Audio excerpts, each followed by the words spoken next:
Friendly policing అంటుర్రు. ఏడుందయ్యా friendly policing? అరే తప్పు చేసినోని కొట్టిరంటే ఓ లెక్కుంది గాని కంప్లైంట్ ఇద్దామని పోయినోళ్ళని కొడితే ఏమన్నా లెక్క పద్ధతి అంటారా చెప్పురి?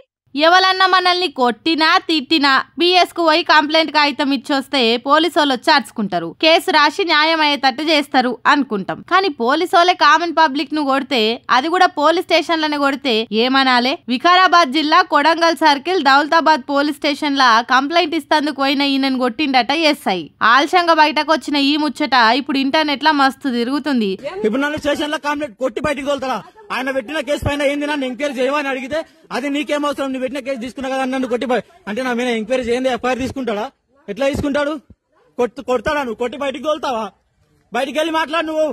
దాంతోని ఇదేనా ఫ్రెండ్లీ పోలీసింగ్ అంటే అనుకుంటా అరుచుకుంటారు నెటి జనాలు. అయ్యా గీ తిప్పలుందని చెప్పుకునేటందుకు స్టేషన్ కు పోతే ఆడున్న పోలీసోలే తిప్పలు తెచ్చి పెడితే ఎట్లా? హోంశాఖ సీఎం తానుంటే ఇంకా భయం భక్తితో పనిచేస్తారేమో అనుకుంటే ఇట్లా చేస్తే ఏమనాలో ఏమో పొర్రి.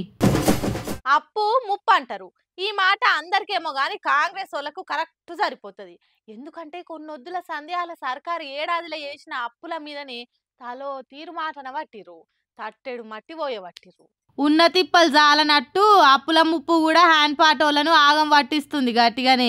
ఏం బొడిసిర్రని గింతగానం అప్పులు చేసిరనుకుంటా కేటీఆర్ ఫైర్ అయింది. ఇట్లా ఏం చేసింది లేదు గాని ఏడాదిలో ఎనలేని అప్పులు, 6 గ్యారెంటీలు అమలైందే లేదు, పిడికెడు మన్ను తీసింది లేదు, కొత్తగా కట్టింది లేదు, అప్పుడే 1,50,000 కోట్ల అప్పులు, రుణమాఫీ చేసింది లేదు, రైతు భరోసా ఇయ్యనే లేదు. మరి 1,50,000 కోట్లు ఎవరి పాలు? 2,000 పింఛను 4,000 కానే లేదు. మహాలక్ష్మి పథకం కింద ఆడబిడ్డలకు 2,500 ఊసే లేదు, తులం బంగారానికి దిక్కే లేదు, కేసీఆర్ కిట్టు లేదు, న్యూట్రిషన్ కిట్ రాలేదు. మరి 1,50,000 కోట్ల అప్పు ఎందుకయింది అనుకుంటా పాయింట్ టు పాయింట్ అరుచుకుంటా ఎక్స్లా రాసుకొచ్చిండు కేటీఆర్. ప్రాజెక్టులు కట్టించి మిషన్ కాకతీయ కింద చెరువులు కుంటలు బాగు చేసి, మిషన్ భగీరథ కింద ఇంటింటికి మంచినీళ్ళు ఇచ్చి, రైతు బంద్ ఇచ్చి, రైతు బీమా ఇచ్చి, కళ్యాణ లక్ష్మి ఇచ్చి, ఆసరా పింఛన్లతోని అండగా నిలబడి 1000కి మీదనే సంక్షేమ గురుకుల బళ్ళు కట్టించి, హరితహారంతోని పచ్చదనం పెంచి, 2 లక్షల ఉద్యోగాలిచ్చి, అన్ని రంగాలల్లో తెలంగాణను నంబర్ 1 చేసి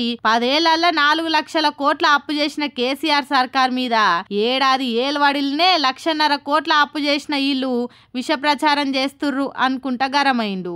ఇచ్చిన హామీలల్లా ఎన్ని చేసిర్రని ఇన్ని కోట్ల అప్పు ఎందుకు చేసిర్రో ఎందుకు ప్రశ్నించరు? జాగో తెలంగాణ జాగో అనుకుంటా రాసుకొచ్చిండు. ఆయన కేటీఆర్ అన్నాడని కాదు గాని కాంగ్రెస్ వాళ్ళు సర్కార్లకు వచ్చినప్పటి నాటి సంది బీఆర్ఎస్ అప్పులు చేసింది, ఆగం చేసింది అని మాట్లాడిరు కదా. మరి అన్ని చెప్పినాం, మనం కూడా అప్పులు చేస్తే అది కూడా హామీలు చక్కగా నెరవేర్చకుండా ఎంతసేపు పక్క పార్టీలనే మాటలంటే జనాలు ఉత్త ఊకుంటారా? కేటీఆర్ తీరు ఎక్స్లా రాసుకరాకున్నా గాని మందిలనైనా మాట్లాడుకుంటారుగా. మళ్ళోసారి ఓటేయాలంటే ఆలోచన చేస్తారు కదా. ఇవన్నీ ఆలోచన చేసైనా అటు అప్పులు ఇటు జనాల తిప్పల మీద ఏం నజరేస్తారో చూడాలిగా.